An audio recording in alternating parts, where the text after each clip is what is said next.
Hello,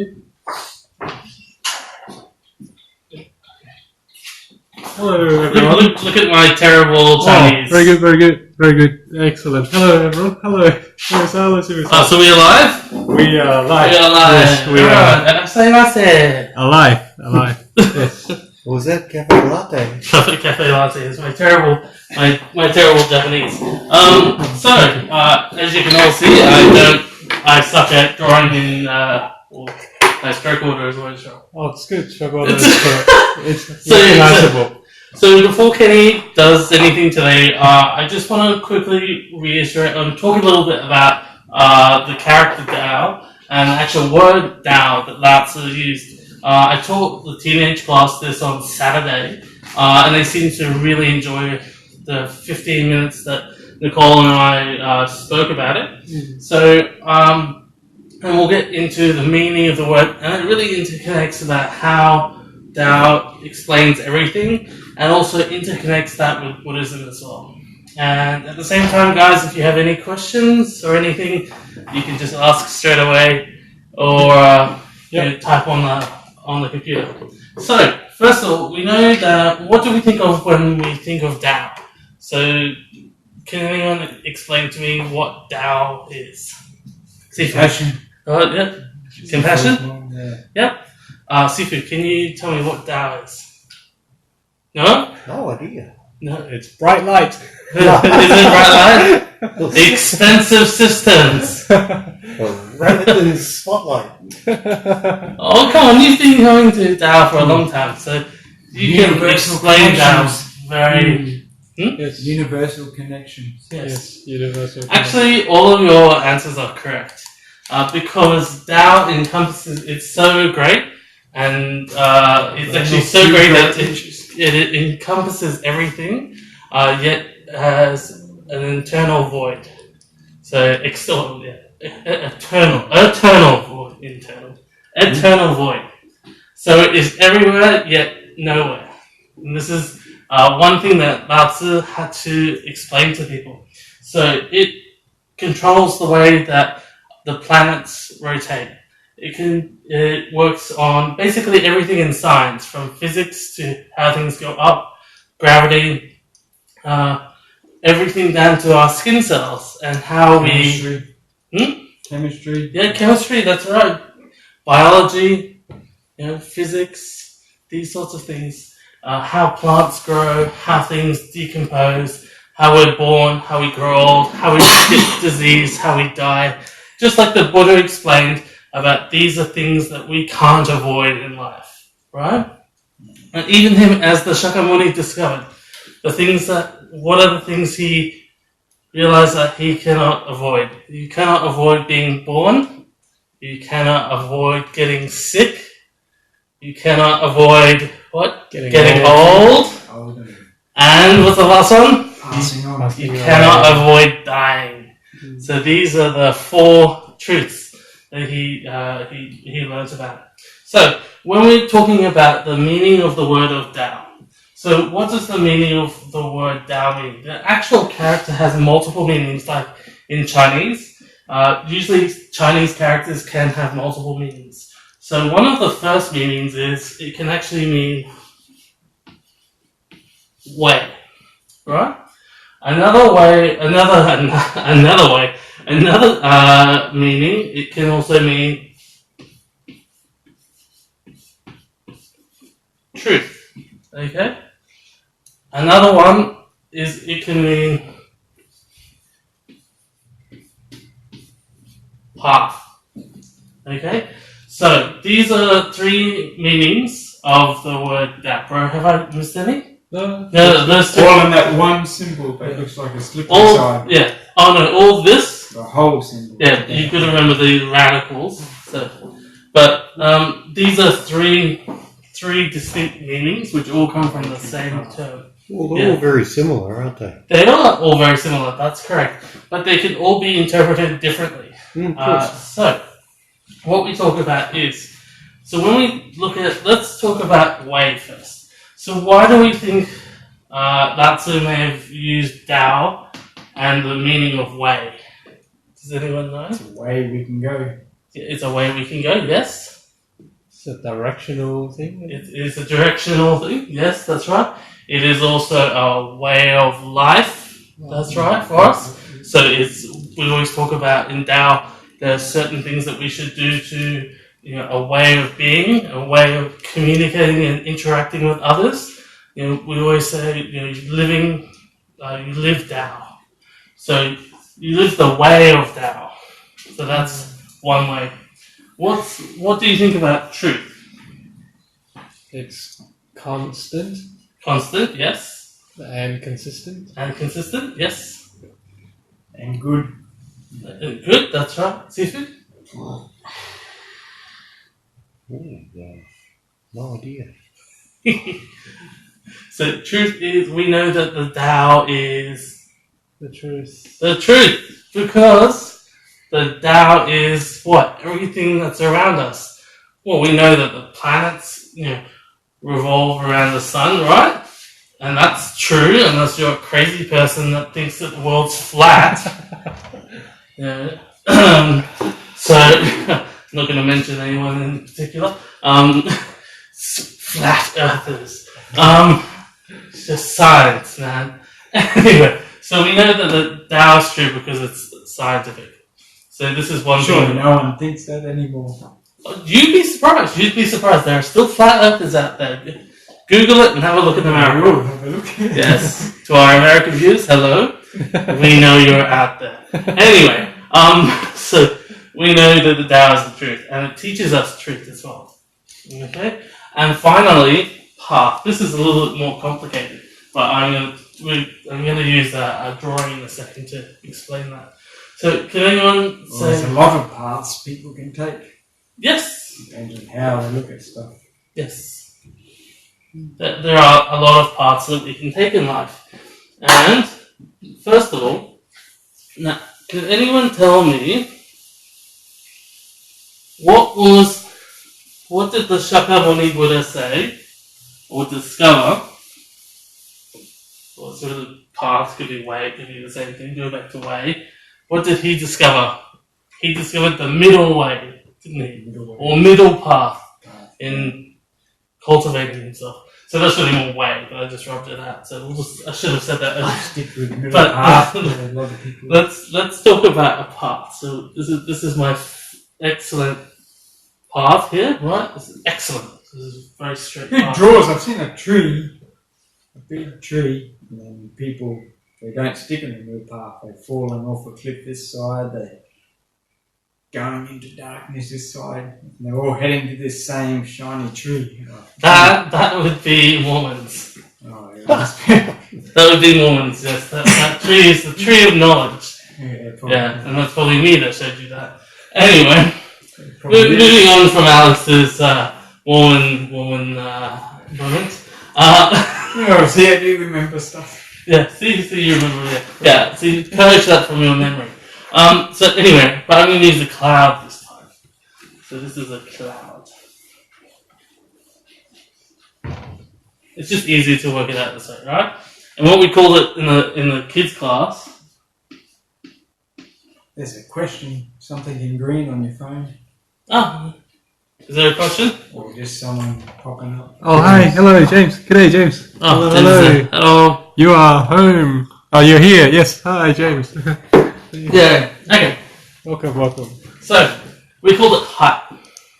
I told them it's better than Pizza Hut.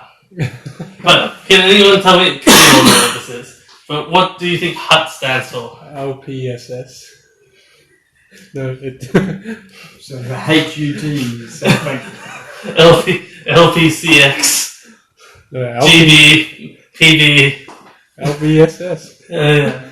This is Kenny and I talking about when we first met. We worked in the customer service center for Pizza Hut. Everything was in codes. Hut is holy ultimate. Heaven of the ultimate truth. truth. Yes. So we know that that where we go after we want to return to heaven is to return to the heaven of ultimate truth. So this is, let's say for example, this X down here is where we're born, originally born. Okay, and maybe right here is let's say for example we don't receive Tao here. Okay? And on this side, the sides of the path, Looks like a French shirt. this is a very frilly shirt. Clam.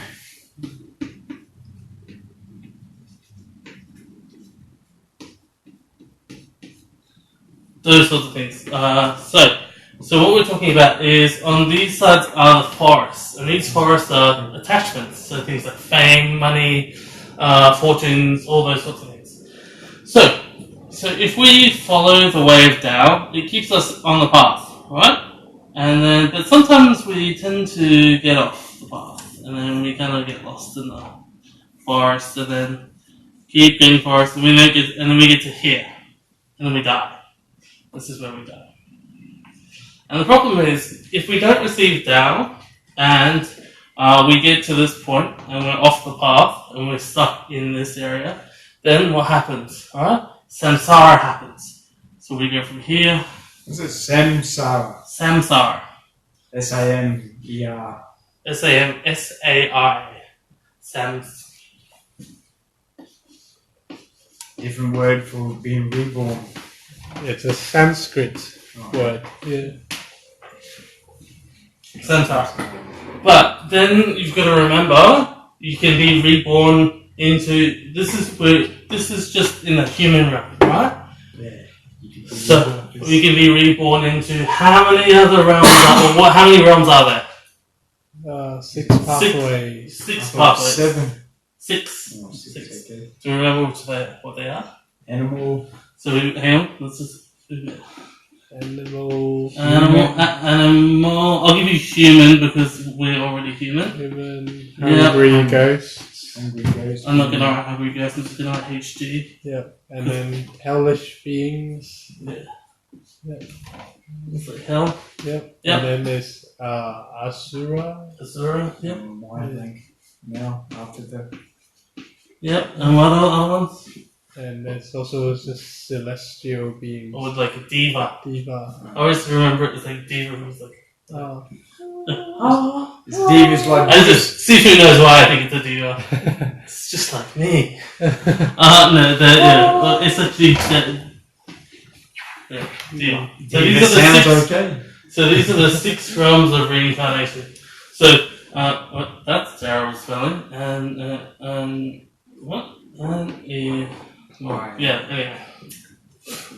Anyway, so we can be reborn into the 6 realms of reincarnation. So we know that.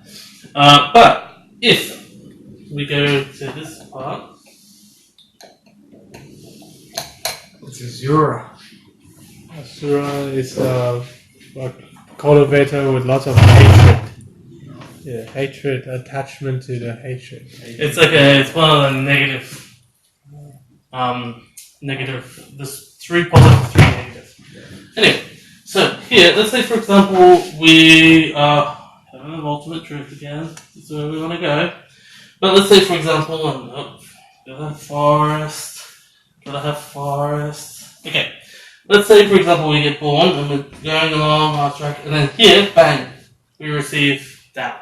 Okay, and then we become Tao cultivators. Some people stay on the track, right? But some people go off the track and maybe come back on and go off and then go back on. And this is why it's important for us to constantly cultivate ourselves so that we stay in the middle. In here. Do not go out of these lines. And so we can reach heaven of ultimate truth. Yeah. So, if we also think about... too much money, but everything in moderation and up the middle. That's right. So if we think about Tao transmitting master, in Chinese, 点传师 actually means point transmit master, correct? Yes. Yeah, point transmit master. So what could master be pointing to other than our heavenly portal? He could also be pointing us in the direction of the heaven of ultimate truth. But he himself is not pointing the direction. He is pointing the direction on behalf of the Qigong living Buddha. Because we have to remember that Master on earth is the representative of the Qigong Buddha. Okay, so that we can go return to the heaven of ultimate truth. Now, also, we need to remind ourselves that heaven of ultimate truth also has, if we can get into this another time, but multiple layers, and so depending on your cultivation during this stage, right, will depend on the level of Of where you're post life. That's correct. That's right. But I was also explaining to the kids about the hell realm and about all the So you think the hell realm could be actually better than the Azure? No. Hell is the worst. There's Six pathways. So is it no in hell though?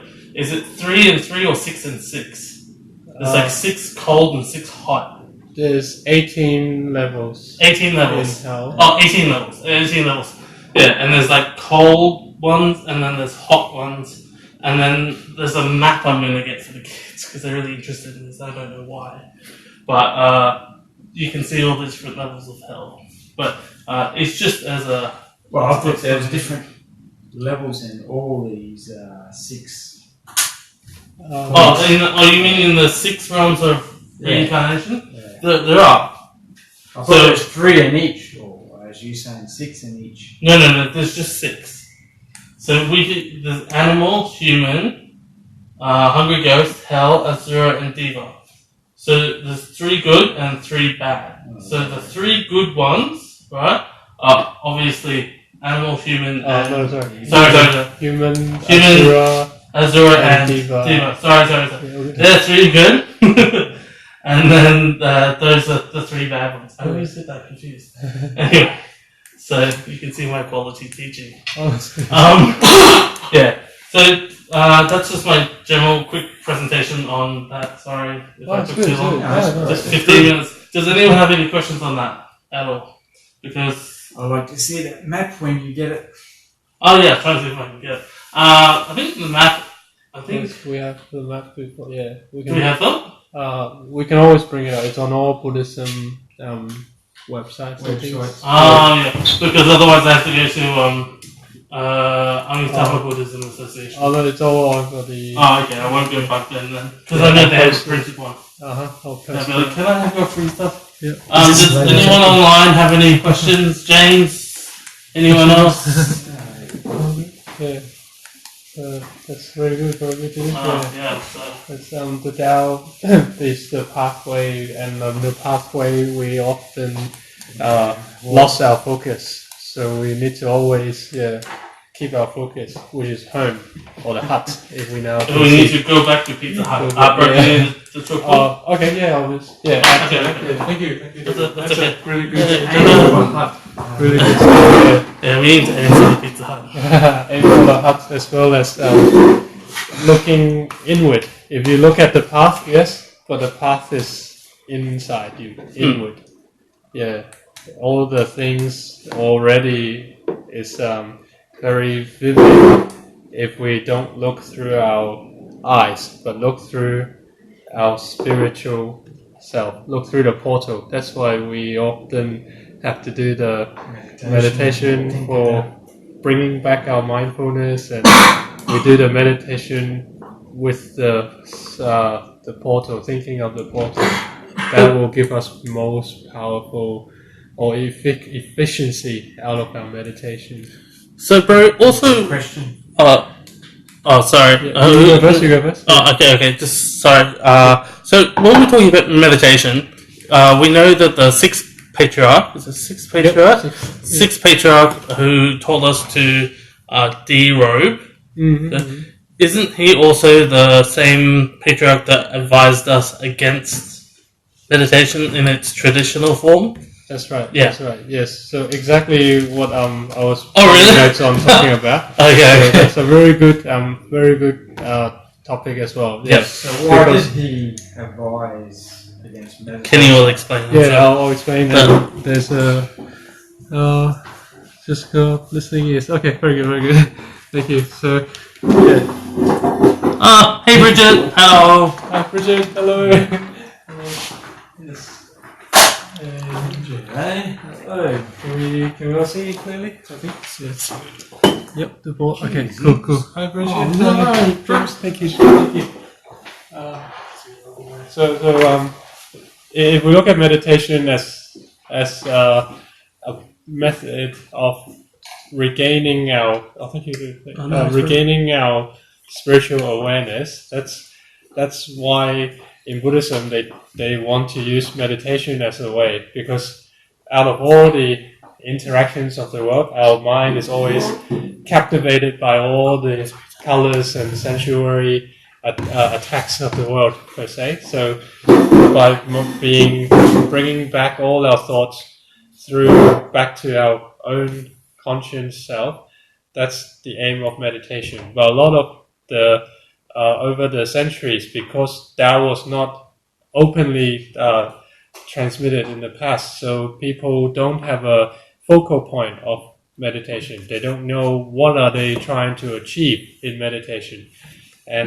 But that's why the sixth patriarch mentioned it's not just to sit there and then not letting your mind be completely detached, because that is not your true original self, because your true original self could still in theory be active.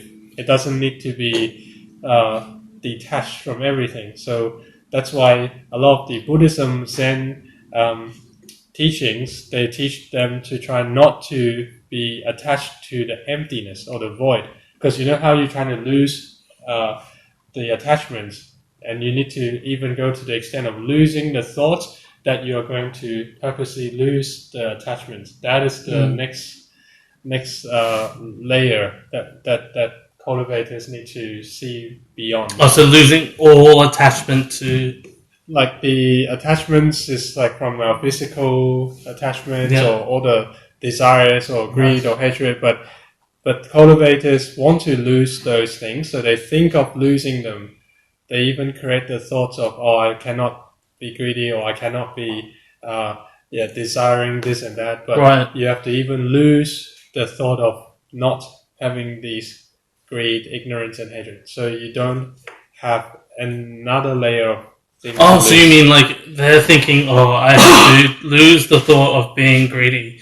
But realistically, they have to lose the thought of losing the thought of being greedy. Yes. Complicated. Yes, that's the why it's very it's like double layered. Yeah. The abstract part is because not everyone can see that the Tao is, like we always say, Wu Wei. There's no necessary effort needed. But as soon as you need to force yourself to be good, then you're already not the most beautiful, good version you could be. So that's the layer that sixth patriarch want to target them, because it's already gone through a few centuries from Shakyamuni Buddha that people already have forgotten what Shakyamuni Buddha was emphasizing on, and that all turned back into the form, like the rituals or like the wearing the robe, so being a monk. Yes. And that makes so much sense of what Master Joel told me last year. Yes. Okay, it clicks now. Yes, that's right. So the sense of practicality should prevail the formalities, because at the end the true self is formless, it's not attached, it's the most purest self. So that's why Lao Tzu also said, if you hesitate to do something good, then the good thing is already at a discount. Because it's like, for example, if you, like the example is like, if you have a kid that is drowning, then if you hesitate to think, should I save him, or will I get any reward by saving him, or what if I cannot save him but the parents blame it on me, then as soon as you think that, you already took like a 1 second or 2 second delay that could have made a difference to that drowning kid. So that's why the ultimate good or the ultimate conscience was never a hesitation involvement in that. So that's where the Buddhists can see the clear logic in that. Yeah. It's just like that. Bro and I had that experience, and I told you about, in which we have that mindset of, if you do anything to help someone, like it doesn't matter if you have to walk one step or a million steps to help this person. You help them straight away with asking nothing in return, just because you're helping them. Yes. And the reward that you get from that is the self-satisfaction of doing that. But is that satisfaction itself an attachment? Yeah. So you don't need to worry about anything that could happen to you, because if you know it is a good help and it's a person like that needs that help appropriately, then we should help regardless. And then whatever comes after, it's not attached to us. No. Like, so, not with expectations. So, meaning, like, say, for example, I help you. Yeah. Let's say, for example, like, I can see you having difficulty putting stuff into your car. And then I would, just without thinking, help you put that stuff in your car without expectation of reward and just naturally think about it. But afterwards, I feel good that I helped you out. Is that feeling of feeling good a negative thing, or is that like, should I not have that emotion at all if I'm that advanced in cultivation? To sort of like paraphrase, Master Chen mentioned, like, we are not lifeless people. We can't like be emotionless. So there's nothing wrong with feeling good after you did something good. But the key is not need to dwell in that happy mood, because life is already a continuation. It's not. You need to focus in the now. In the now. Yeah. If you focus on the now, then essentially that happy mood, whether it exists or not, is irrelevant, because as soon as you have that happy mood, it's already in the past. So that's why there's no need for that. But not saying we are like lifeless or emotionless Frankensteins. Okay. But how do we deal with people then? Like, and I've had this conversation with you before, but just for the benefit of everyone else. So how do we deal with people who are maybe we want to help someone, but they constantly advise us not to help other people because it may be a burden, it makes things more complicated for ourselves, and then people owe us for helping them. So how can we deal with those sorts of people in life? Like, I know we've already discussed this, but we know how to do it. But maybe for everyone else and for guys watching. Okay. I can only say from personal opinions. So if we have these people who giving us all these falsehood claims, or like challenge the goodness, then we can either set a distance to them and not let their words really affect us, or we then have the obligation to tell them what is the correct truth. Because if they come and say, don't help this person because you'll get into trouble, then obviously we need to also have the wisdom to verify what they're saying as well, whether it is based on any facts, or whether there's any things. We also have a blind vision. We also have blind spots as well. So, like, for example, we need to help people, not helping them, like, what was I saying? Like, teach people to grow veggies is better than cooking veggies for them every day. I know it's another way. We're in a Tao temple, so we're talking about like plowing a field. But I mean, it's the same thing. Yeah, people, like, you've heard that before. Like, teach people to fish is saving them for a long term, rather than giving them a fish every time. So the same concept of helping people is you need to help vegetables, them. That's right. Giving them vegetables, or teaching them the farming. So they will always have the good benefit. So when we help someone, it should be one help that doesn't create any more karmic disturbances or karmic. For example, if we know they're going fishing and we help them tie the bait, do you think that's really helpful? So you help that person, but what about those catches that they may take? So the concept. Sentient beings you're harming. So it really comes back to the assess. You will know definitely whether it's against your conscience or suitable to your conscience. So that's the help that we need to keep. I think ACT has classified things as sentient beings. ACT? What's ACT? Australian Capital Territory? Canberra? Oh, what's sentient beings? They come up on the radio. Oh, okay. Instead of Yep. humans and animals and that they Oh. class as all sentient Sentient. being. Oh, so I yeah, can't things. remember what state. Okay, yeah. We It say might have just been the medical marijuana that's come on board. that's okay. But yeah, we say every living being Yeah. is a sentient being. Every life is precious, and the biggest, we can say, tragedy is taking away lives or killing. That is the biggest disaster that is happening. So, yeah, we say, yeah, the good things we shouldn't need to hesitate to do, but we have to use the wisdom to know what we're doing is really good.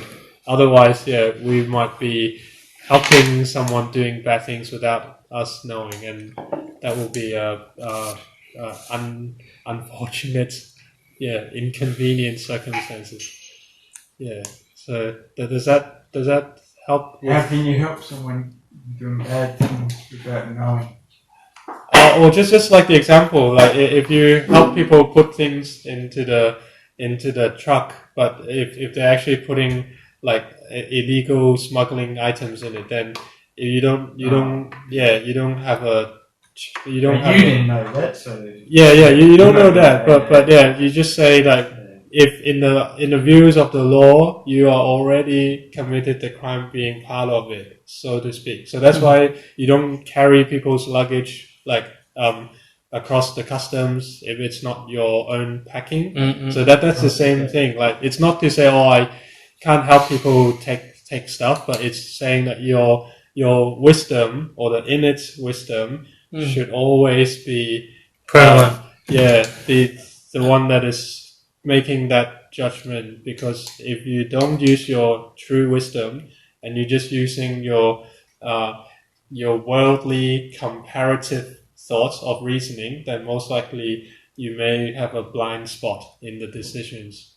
Absolutely. Yeah. And I agree with you there as well, bro, in the fact that a lot of the times some of us can get maybe like you go into a situation in which you find someone doing something and you have the inner wisdom that tells you that that's wrong. And you know that it's wrong, but it might have an additional benefit which you may not have had previously, and you sort of turn a blind eye to it and think, oh, it'll be okay. And then sometimes you'll find, I think, for a majority of people, it will eventually eat you. I'm saying majority, but I think sometimes it will end up eating you away, and your conscience will always win. Yeah. Yeah. So if it is your conscience that gives you that decision to help them, then that's a good way and a good start. And then once it's done, then even if the other people start doing the wrong things, that should not be troubling you, because we can share this app, can't we? Yes, yeah. Yeah, we can share the videos. Yes, that's right. Yeah. So we say if we already did the good thing with a good intention, then when we have finished doing the good things, then our mind should also not be attached to that good thing, or not letting the after sequential things bother us. Yeah. Yeah. And I know that what I'll say is in some forms of Christianity, Mormonism, their belief is the fact that when God sent his children to earth, he gave them agency, so the choice of right or wrong, and did that so he could judge their character until they die. So it's the very same thing as Tao. Again, the same message, exactly the same message. This is again why Tao is correct, and this reinforces the truth part of it, of staying on that path. In the path. That's right. Sorry, just tangent there. That's a good point. Yeah, that's a really because like for example, the easiest scenario maybe we can all have experiences like people asking for money on the streets. So obviously they give a little bit. if they are like some of them are just conning you. Well, yeah. So the moment you decide to give, then you should be giving with your most sincere, respectful mind. And once you have given it, you should not have to worry what are they going to do with that money, because that's no longer relevant to us. Well, people So, on the street but- are best to buy them food. Otherwise Yeah, that's right, they'll be exactly. Buying drugs. Yeah, so if they are capable, like physically capable, then if they still like Church and ask for temple, the money, then perhaps there's a way you could, like Daniel was saying, just buy them a meal or vegetarian voucher so that you don't have to worry about then harming them. harming themselves or Like doing you give to a church or like this temple, you just know that because you're going to use it for whatever you need. because you should not promote people to keep taking advantage of other people's good wills. So that's one. Yeah, and things that you can do as well is rather than give them money or give them food, you can give them almost a care package. Because a lot of the time, if it's winter, for example, they might need a blanket, which you go and buy really cheaply from Kmart. They might need some some like deodorant. They might need some toothpaste, toothbrush.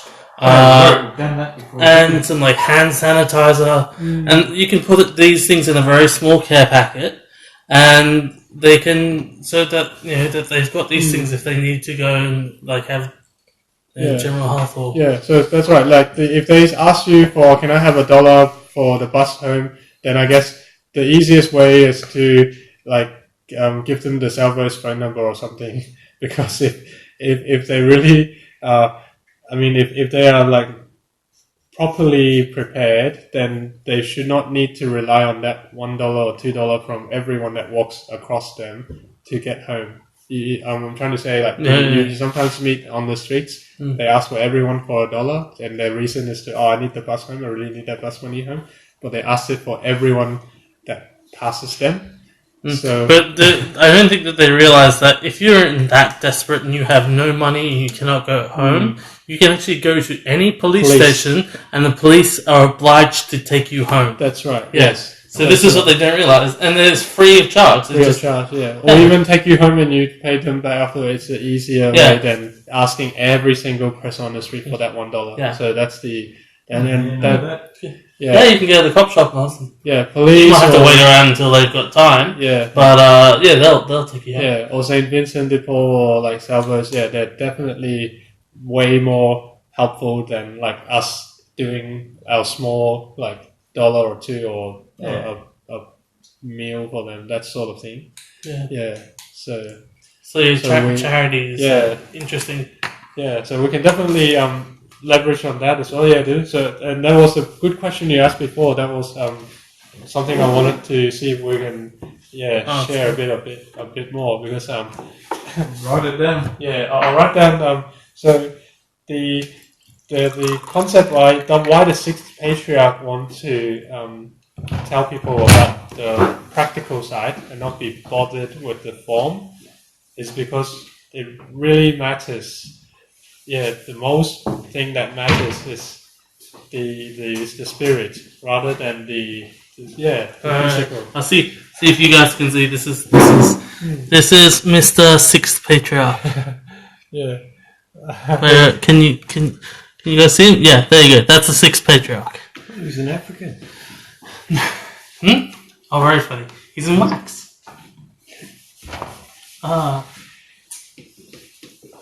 It's amazing. Yeah.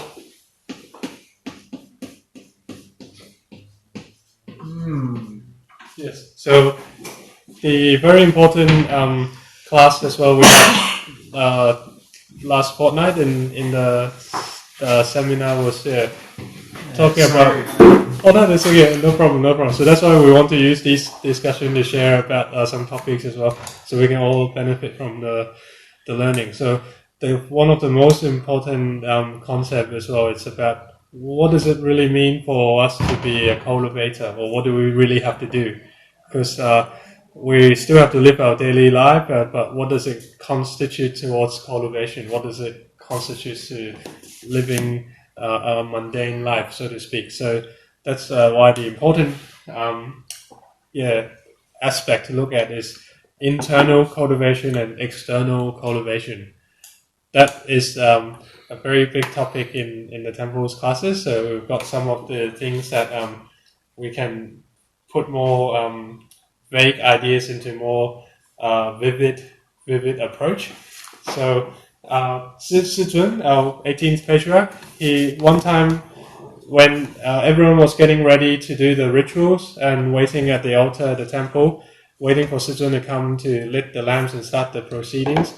But that day, Sizun just took it very leisurely and become very slow moving, and then without rushing to start lighting the lamps, he just stood there and asked everyone, "What do you think you are doing here?"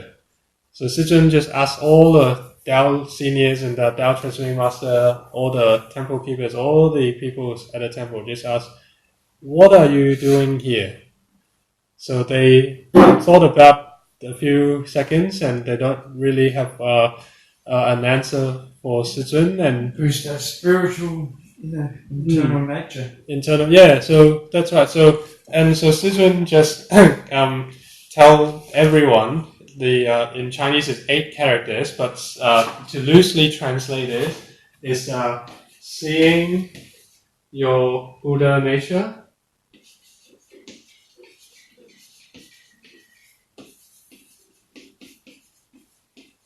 And then complete our vows so we can return home.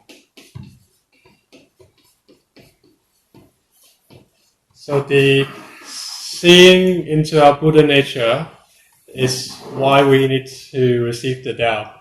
And from that moment on, everything we do is complete our cultivation vows, complete our lessons. Return to the hut.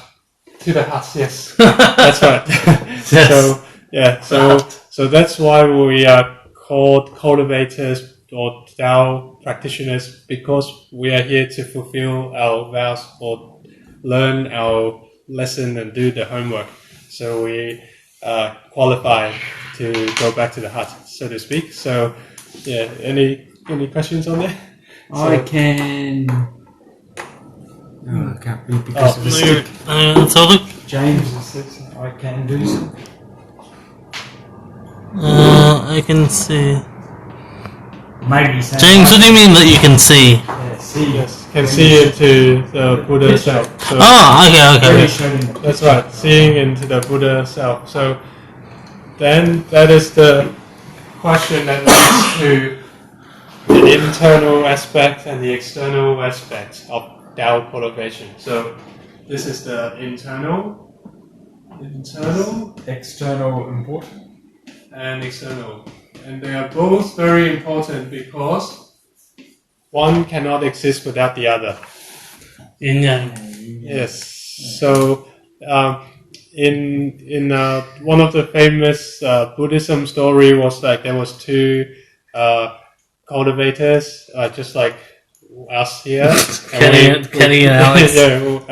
They promised each other to cultivate really well, but one of the cultivators' approach was different to the other cultivators' approach.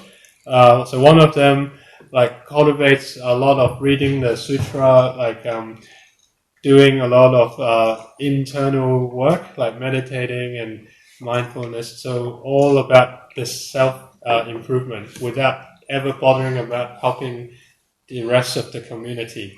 But the other cultivator focused on reaching out to everyone, benefiting everyone, but did not put a lot of effort into the calmness of the mind or the clarity of the thoughts, sort of that internal side of things.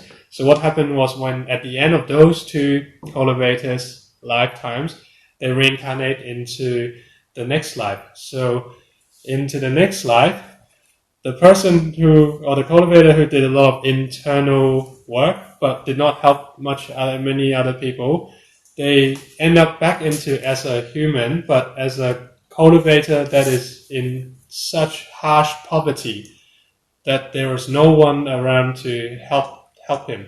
He's a cultivator, he's got lots of wisdom, very wise, but because in the past life he did not bring good help to other people, so he did not do the giving or the contribution. There's no merit for him, so that the next life he reincarnated into in a very desperate need of help without anyone's help sort of status. So that was that life. And the second cultivator who did a lot of community work but did not bother to cultivate internally much, he reincarnated into an elephant in India. So in India, an elephant is regarded as one of the most holy creatures. So everyone would put like gold ornaments or all the wealth and all the things to decorate the elephant and treat it like the holy beings, so the divine. So clean his yeah, inside. but as you may know, being an elephant or as an animal is still not the way out of reincarnation. It's still not the purpose. It's still not the reason of learning. So that is to I've say. always thought of taking a bit from every religion. It's good in every religion if you could take So all the good bits of religion all stems from this Tao seed, from this Tao understanding, this Tao initiation. So that's why we need to cultivate not only the internal work, but also the external work. We have to do it together. That's why humans, we have 2 legs. Some say we have 3, but we all walk with the 2 legs. It's so funny. So the 2 legs, you have to walk with each other as like comparable steps, like proportionate to each other. If you don't walk the same proportion, you're actually limping, or you are not really walking. So and so you have to walk both at the same time as well, because if you're not, you're really stuck on one place as well. So the seeing into Buddha nature is what we do with like maintaining the 3 treasures. That's when we can focus on our heavenly portal and then keep our mind calm. That's the internal side. And then studying the sutra, like attending the classes and sharing in the discussion. These are all internal stuff. So the internal stuff is very important, and as if you may know, the internal kung fu is what makes it the true art. The internal, yeah. So the internal stuff needs to be like proper first before the external forms are considered elegant. So that's why the internal kung fu in our regard is the internal Buddha nature's revived status. So whenever we can revive our Buddha self inside, then we are completing our internal kung fu. So I'll talk about the internal first. I'll wrap up all the internal bits, and then we can look at the external bits. So in Chinese character, this is the eyes. The character for eye, like eyes. Oh. Yeah, eyes. Yeah. So in the Chinese character for seeing is actually that. I see you. Yeah. So, yeah. Not very neat, but if you look at the stroke order, so it's the eye, yes, but it is looking back. Looking back. At yourself. Yes.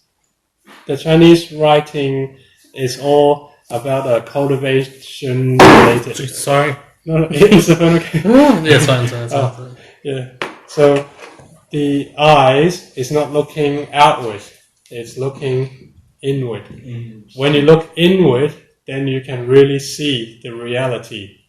All the things some people can, some people can't, I suppose. Yeah, if you always look outside, or we say look with our eyes to the outside world, it's very deceiving, or it's very temporary, because I can say that I have to wear spectacles. As soon as I take off spectacles, I cannot see clearly. I cannot do a lot of things. But if you look inside into your heart, you can tap into all the goodness, all the kindness, all the good outcomes actually derives from inside. So that's the Chinese character for inside, and the Chinese character for like showing things or displaying things is this. This means the king. The king. When the king is doing all the internal looking, you are showing your good qualities, your good side. Is that too abstract to think about? So, so the looking with your eyes internally is observing your internal self, which means you are in charge of your life. You are the true person. You're living as the true person. So when you're living as a true person, everything you do in the world, you're demonstrating your true conscience side. That's the character for display or show or the appearance. So that's why it all have a very meaningful way about first observing the internal part and then taking to the external action. So if we can see the sixth patriarch have a famous story targeting those people who only focus on like meditating and chanting without paying much effort on their own spiritual self. There are lots of people thinking, oh, I should do a lot of things for others so I can get merit, or I need to give away a lot of things so that I can get the merit. And the sixth patriarch mentioned, those are only not, they're not really merit, they're only called fortune, or like a good luck. You do the giving or you help people. If you don't use your conscience to do the giving, then all the things you do will only bring the good luck or the good fortune back to you, not really constitute as merit. And he said the highest level of the merit is the spiritual merit. The spiritual merit is when you see yourself, the Buddha nature inside. That is spiritual merit. Because everything you do then is from your conscience, from the most sincere and genuine part of yourself that contains all the good human qualities. Then that's when you are aligned with Buddha. You are becoming Buddha. You are Buddha.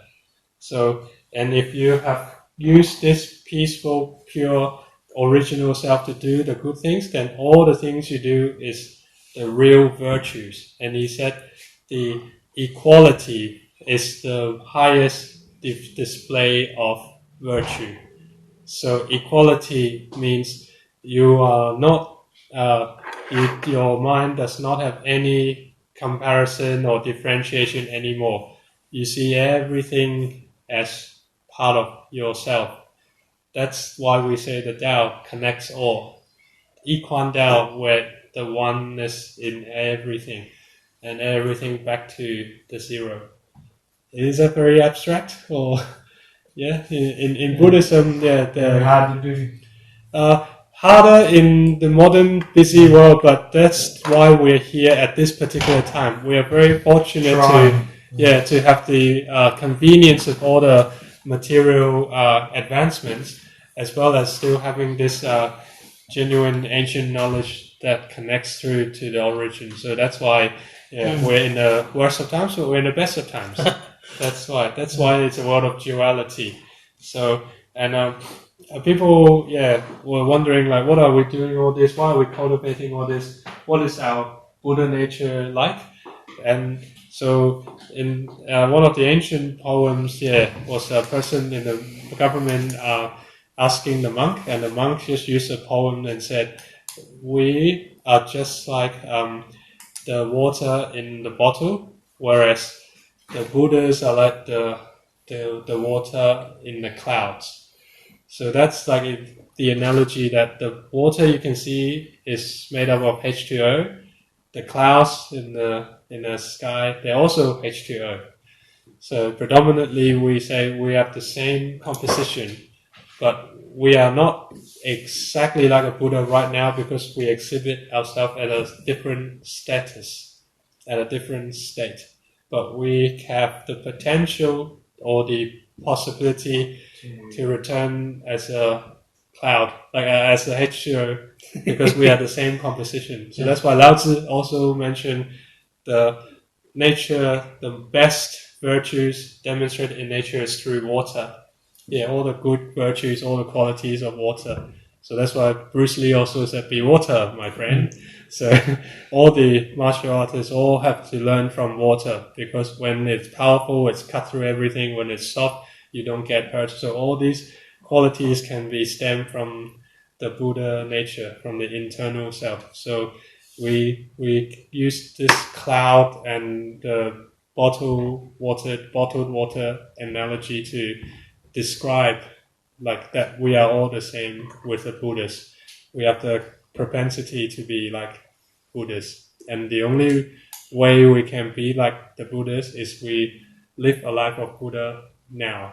Otherwise, you cannot convert liquid into gas straight away. The liquid must need to be boiled and turned partly into gas before the gas can condense again. So we have to do all the things that Buddha do right now in order to become a real qualified Buddha. Yeah. So just like the doctor's analogy, you have to know all the things that the doctor would need to know right before you start working as a doctor. You cannot become qualified into a doctor after you start treating patients. Is that making sense?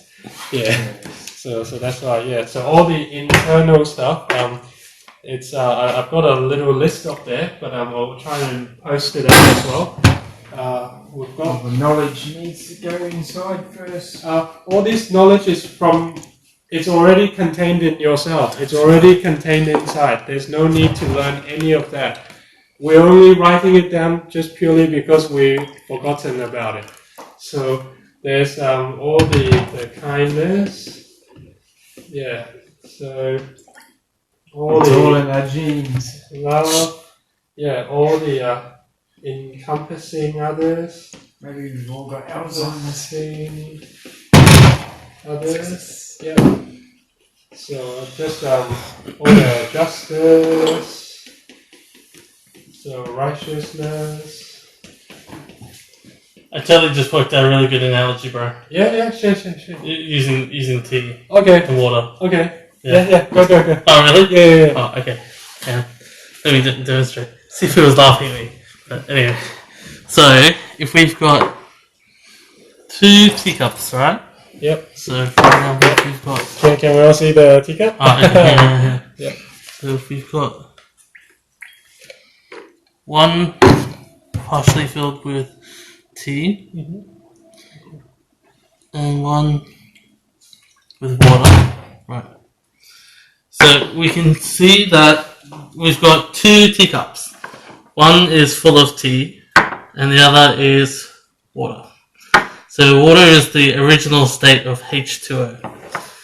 The tea is H2O still, but has tea infused into it. So the tea represents us, so our impurity, and the water represents the Buddha. So what can we do to return the tea back into the water? Well, a good way is to actually dilute the tea. We'll put it back in there. And then to add more Buddha into it. Right? And to completely dissolve it. Yeah. We dissolve it just a little bit more. Yep. By cultivating ourselves. Yes. By adding more Buddha nature into ourselves. We return to being... The qualities of Buddha nature. The quality... Not the volume. Yeah, not the volume of Buddha. Yeah. But the quality, sorry, I should say that.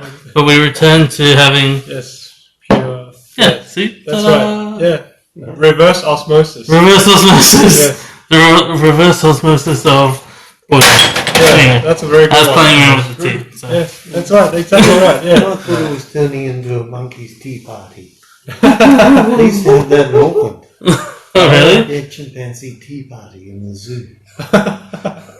Tea party is the best. Yeah. Oh, do they serve That's cupcakes? why you're laughing. Oh. I haven't thrown anything at you yet.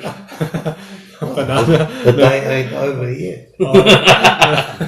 Yeah, tea part. Yeah, that's very true. Oh, sorry. No, it's good. It's good. That's exactly one of the experiments they did in the class as well. Oh, really? Using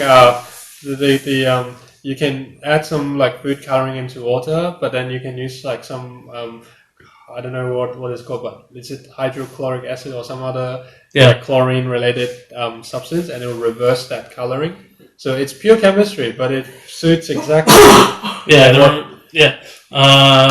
it also represents the same thing as the water is, and the cup is the body, and the Yes. water is.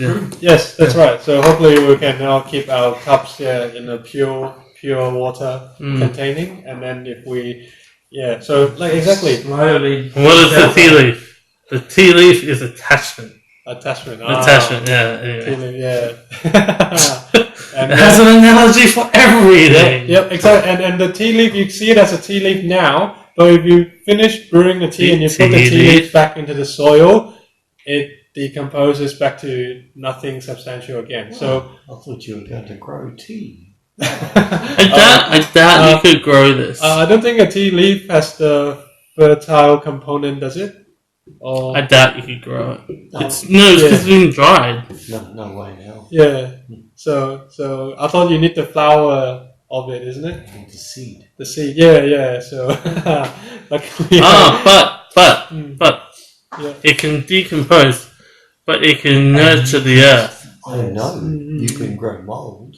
Ooh, huzzah! So, well, that's exactly right. So all these what we say like additives or the additional part of our water, the tea, like you can use many methods, like in Tao, like many paths, many methods, many dharma. Like you can use filtration, you can use filtration is almost like reverse osmosis, or you can use like desalination. Anyway, it's just to describe the purity process. So you can use many more like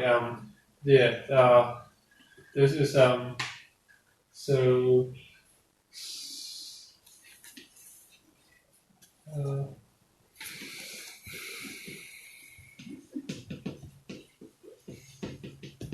like many more, like all these good qualities. You can think of any good qualities. Yeah, I'm just putting up a random list. So all these good qualities are the internal aspects you can demonstrate every day.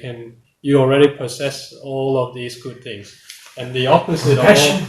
Compassion. Yeah, that's right. Compassion. Yeah. For a second, I read your righteousness as pantaloon. Because I just saw that ONS. I was like, why did you write pantaloons? Anyway, continue on. Very sorry. No, it's good.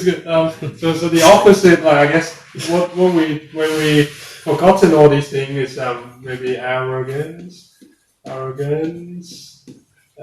then this is hatred, differentiation, racism. Yep. Yeah. So, and then so selfishness. I think hatred is used too much these days. I know I tend to use the word hate too much. I'll be like, oh, I hate this. And then I think about it, I'm like, I really shouldn't say that. Because it's thrown around too much. Yeah. Yeah. So the concept of hatred has fueled a lot of tragedies over the history of humankind. So one of the biggest I guess cure to hatred is looking at what we consume. Yes. Love. Yes, and the love can only be demonstrated through our diet. No, not love. Love. Yes. Yeah. You cannot eat meat and still say you have the most complete love, because what about that animal just being slaughtered to serve you? Yeah. That is why the Buddhists use the analogy of like We're only vegetarian here. Yeah. Well, just generally speaking, we're not forcing everyone to be vegetarian, but we're just reiterating what Buddha mentioned. The Buddha mentioned like if you still have that connection of the meat-based diet, then it is harder for you to fully develop your complete love. Love. So, bro, also in during the Shakyamuni Buddha's time, Yes. we know that some sects of that sect. Question in Japanese or Chinese. Well, a lot of Chinese just come up.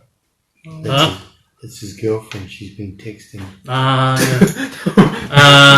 Anyway. Lena and Al. Oh, so yeah. Anyway, what we're saying is, so that we know in some like Theravadism, and that one, Yes. and Mahayanaism, Mahayana. not Mahayana, the other one. There's three, right? Theravada, Vajrayana. Vajrayana, yeah, that one. Anyway, so we know in those schools of Buddhism, they tend to believe, and in some Zen schools as well, they believe that during the Shakyamuni Buddha's life, because he received alms, right? You know, Buddhas have bowls. Yep. And they would go into the village, and the villagers would provide them with food. And there's a belief that the Shakyamuni Buddha received meat. Correct? I don't know if this is true or not, but because he shows so much compassion, I don't know whether or not he rejected the alms or ate the alms. So It sounds like yeah. Okay, that's a very Arms. Alms. ALMS? Yeah, like this. AK-47s? This is why I love in America, they have a right to bear arms, and I just think it was like everyone with like grizzly bear arms. And like everyone's like a right to bear arms. The funny thing. Ooh, girl. Okay, maybe not. The funny thing as well, like, I've always wanted to raise it into like a joke, because like you know how the Americans are very like fired up when they talk about defending the Second Amendment rights. But the funny thing, like I mean, as a non-American, I always understood the term amendment as something that wasn't there to begin with. So what's wrong with amending an amendment? Yeah, I know. It's they're like, so no, this is our amendment. It's a fabulous amendment. Yeah. Everyone should have guns. There'll be gold guns. Yeah, you get a gun, you get a gun. No, that's bad. Because what's wrong with amending an amendment that was not fit for our times? To amend stuff, to fix stuff. Exactly. So for all our American viewers, if you can, think about it deeply, and hopefully we get a better world without guns. It will be fabulous, trust me. That's a really bad Donald Trump, but like... It's fabulous! It's fabulous. Yeah. I can't do it. I want to do Donald Trump accent, but I can't do it. I can do lots of other accents, but not that one. Yeah, so I mean, like, yeah, just going back to, sorry, what were we saying before? Alms, that's right. So, alms. So, the mere fact is that Buddha cannot be a Buddha if he still have the karmic burden. So, by eating flesh, he or she would, of course, incur karmic burden. So Buddha must be a vegetarian and has not been eating any meat. And it was known, like from my understanding, it was already known back at Buddha's time that Buddha is vegetarian. All cultivators cultivate that mercifulness and does not eat meat. And the alms should not involve giving meat. So, but maybe as Buddha has passed alms. Yeah. What's an elm? Alms. Yeah. It's pronounced alms. Elm is a tree. Oh, okay. So yeah, as Buddha passed to Nirvana or returned to heaven, then a lot of the teachings that left down was not followed as per the meaning, but it was followed as per the literal term. So that's when it got interesting, when people say, "Oh, I should do my best and give the best to the cultivators." So, "Oh, my best is my T-bone steak," or "My best is my meat." So that's when they started giving that. And the cultivators, they also followed the teachings on a literal term rather than on the Yeah. original intended terms. So they just say, "Oh, I should receive whatever I got given," and that's when it started going off track. So by all means, we are very sure that Buddha would not be Buddha if he said anything that was not universally consistent. So Buddha would not say things that contradicts another Buddha, and history have proven it has still kept that way. No Buddha has ever said anything that contradicted any other Buddha. So that's why. Until he just said Buddha like 6 times in 15 seconds. Is that Buddha counted? Are you saying that this is unlike the Bible? Is that what you're saying? Where everything is completely contradiction. Like, unfortunately, as See if you know we're wearing mixed fabrics. well, the Bible also contained many heavenly derived messages, but unfortunately, it appears statistically that the Bible has a few alterations down the history. So whether it was from the first council of Nicaea or Nicaea, and in 325 AD, and then there are several popes. Change it to suit themselves. Yeah, exactly. So some of You're these. just talking about the New Testament, the book of the Jews. Well, as far as I know, That's the Old Testament. as far as I It's the know, New Testament. Get your testaments right. as far as I know, like in 1947, they also discovered the Dead Sea Scrolls, which was consistent with some fragments of the Old Testament, but was omitted in the New Testament and things like that. But regardless of like which testament we're talking about, we're just saying if the Bible phrases matches Jesus' teaching or matches the innate Trinity, like the God, the Holy Spirit, and the Holy Son, like all of this represents that spirit, that true spirit. So if it suits or matches that spirit, then that's the right heavenly teaching. If it doesn't match that spirit, then it must not be the heavenly message. That's as I guess like layman's terms or uneducated explanation as I can propose. That's the thing. People have been arguing for like years and years and years and years and years about the accuracy of the Bible and those sorts of things. And did this happen or did that happen? Yeah. So I find this golden place. You all need to sleep with me. So that's why we always need to return not to Buddha's words literally, but return to that Buddha nature from Did within. you put your head in a bucket? The whatever comes into us is pure. Whatever comes out of us is pure. Like in our words, in our expressions, in our interactions. So filled with all these internal qualities, then that will satisfy all our external good work. That means fulfilling our vows. A vow to contribute. A vow to be the good person. So all these things wrap into external perfection. So only by both sides complete, like the balance on the scale, if both is balanced, then we are, like Alex was saying, on the middle way. Yeah, sorry, Steve, I don't think we're going to be balanced. Well, that's why we have lifetimes and lifetimes and lifetimes up to this lifetime to have the Tao to be balanced. No, well, I was just referring to kilos. Oh, kilos. Like scales? Yeah, that was a terrible joke. I'll shut up now. No, it's good. Bigger is better. Oh, yeah. So, Not always.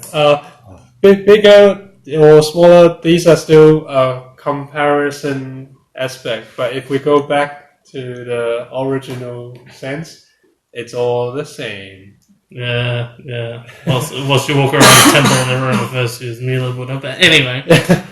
Yeah, so that's the, Is there any other questions on there? Okay. Magical,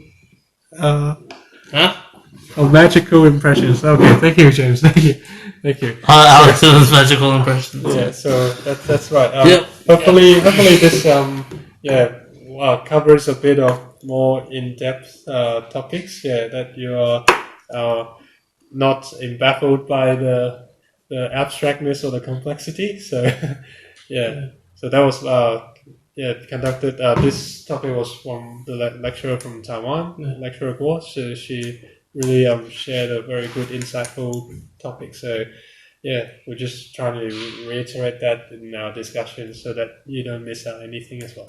Cool. Bro, actually, before we leave, can I just share three things? Of course. Oh, no, I didn't write anything down. Okay.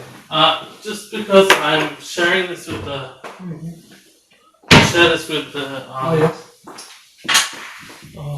I'm sharing this with the kids class at the moment. Oh, yes. So I thought it might be like a nice thing to quickly end on. Sure. So we're reading a book which was translated in 1986, I think, up to 1990. 86 or 89. Okay. One of them, yeah. I think 86 till 1994, and it was done through handwriting from the Jigong Buddha. And it's 101 teachings from our gracious master, Jigong Buddha. And they're just short passages. So I thought I'd just read you three, just to leave you on today, just so you can think about them. Just as a nice kind of finish up. But I'll sit down and read them. Alright. So the first one is, in this last period of last salvation, the developing and keeping of affairs of Tao shall be applied in supplement to each other. One shall not stick to fame nor station in one place. With such a benevolent vow, God will grant you opportunities. If you truly wish to cultivate and propagate Tao, you will naturally draw in many believers who have affinity with Buddha. So we know that we can hear from this one that the Jigong Buddha is talking to us about keeping our vows in Tao, and that if we don't stray off the path, we will be gifted from Heavenly Mother many blessings, and also we'll attract other people if we follow the true nature of Tao. The second one is cultivating and propagating Tao are acts of doing acts of doing without deed. One shall take all sentient beings as one benefactors from past lives, devote to God, and forget oneself. All the glories be unto God and Buddha in all directions. In this way, one will not lapse into the struggle for fame, wealth, and power in Tao's affair. I regret to see what is happening in Tao's temple at present. So, do you want to maybe explain that a little bit further? Yep. So as Alex mentioned, Jigong Buddha see that the temple often has issues or conflicting views or things like that, or obviously there are different roles and different duties. So if those who are not focused on the internal cultivation, then they may get trapped into these worldly aspects of running a temple. So there may be some people fighting to gain certain statuses or achieving certain intentions. Maybe it's my temple, your temple. That sort of thing. My temple, that's your temple. Yeah, so all temple is the same. Or I'm a good speaker, they are not a good speaker, or my words are the most important, they are not valuable sort of words, so to speak. So some of those people like talking, don't they? Does it refer to me? No. Oh, okay.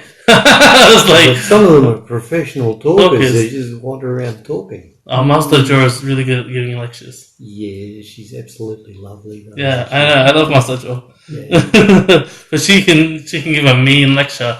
And I'm like, wow, I wish I could do that. Yeah. That's what masters are for. The last one I'll just read you, which is the third one, is the propagation of Tao. Good classes.